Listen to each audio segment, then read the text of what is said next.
I'm Linwe, son of Ruma and Lorcalan. Born and raised in the Somerset Isles, I spent my early years studying the arcane and the history of my people, the Altmer, or as most people call us, the High Elves. This will be a first-hand account of the opening sequence of my life, leading into the present day.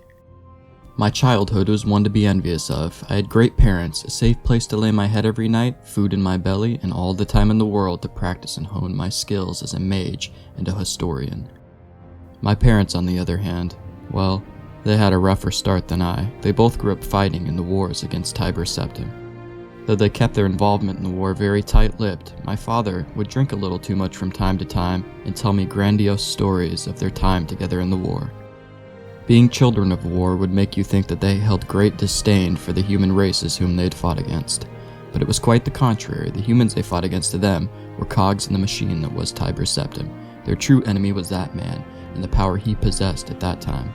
Not all humans blindly followed Tiber Septim into battle after all, therefore not all humans were to be looked down upon in their eyes. Tiber Septim, on the other hand, was a devious bastard hell-bent on conquering the world. He viciously came after our people and dominated us using an ancient technological golem known as Numidium, a construct so destructive that it easily wiped out our military force, the Aldmeri Dominion. Tiber Septim tore a hole in the foundations of our pride and beat our people into submission. For the first time since the dawn of time, men would rule over the Altmer. Many years had passed since the war, and Tiber Septim was long dead, but the thought of him was and is alive and well. Many humans look upon him as a god, so the danger still persists. All of that being said, I was not raised to hate the humans, but to be cautious of the power they hold and their ability to be rallied at a moment's notice. Given the right leader and a little luck, they could easily erase our people from the face of Nirn. The fact that some humans worship Tiber Septim as a god is deeply unsettling to me. Tiber Septim was a monster who walked among us. His death should be celebrated and not revered, but I digress. My parents waited quite some time after the war, about 400 years or so, before they decided it was safe enough to have a child. 15 blissful years would go by after my birth, before signs of the resurrection of the Aldmeri Dominion would begin to show in our homeland. My parents wanted nothing to do with the war, and as tensions grew in the Somerset Isles, they decided our best bet would be to pack up and leave our homeland.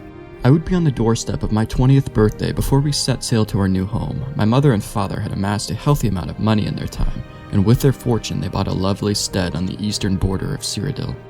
Our move to Cyrodiil, which seemed like a good idea at the time, would inevitably be our undoing. The Aldmeri Dominion was keeping tabs on anyone coming and going in the Somerset Isles, and seeing our timely departure as an act of treason. Although we were not stopped from leaving, it would take the Aldmeri Dominion only 53 days from the time we arrived in Cyrodiil to track us down. It was a dark and harrowing night when I awoke to a sharp scream coming from the upstairs bedroom where my parents were sleeping. The sound of my mother's voice screeching and then being abruptly cut off sent a bolt of lightning down my spine. I arose from bed and shot upstairs as fast as I could. Alas, I was too late, and the damage had been done. My mother and father killed. The once great warriors who fought for the Aldmeri Dominion were cut down by an assassin sent by the very organization they used to fight for. I reached the top of the stairs, only to be greeted by the butt of a crossbow, shattering my nose and sending me flying down the staircase. There I had laid, in a pool of my own blood, barely gripping onto consciousness, when I would finally see the person responsible for taking everything I held dearly. He was shrouded in a dark garment, with a sign of the Aldmeri Dominion blazoned on the side of his hood.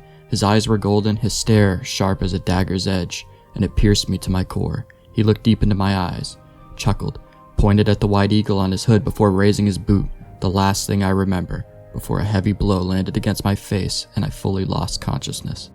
I awoke outside of my home with a band of Imperial Legionnaires picking me up off the ground. The assassin had set our home ablaze, and there I lay, just outside, my hands badly burned, with a face that looked as if I jumped from the second-story window and landed directly onto it.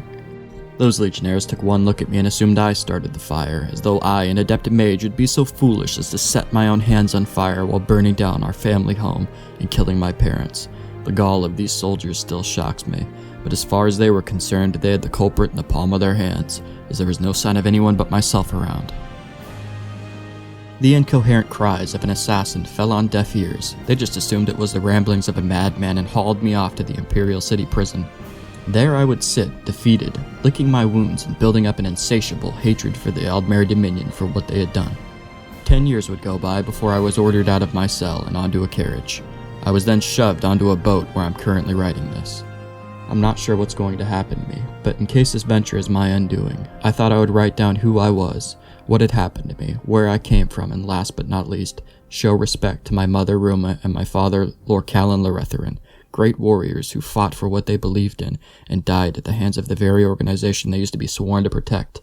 May they rest easy in death. With sincere appreciation for their life and everything they did for me, this is where my story ends, for now, or forever. Respectfully, Linwe Loretharin.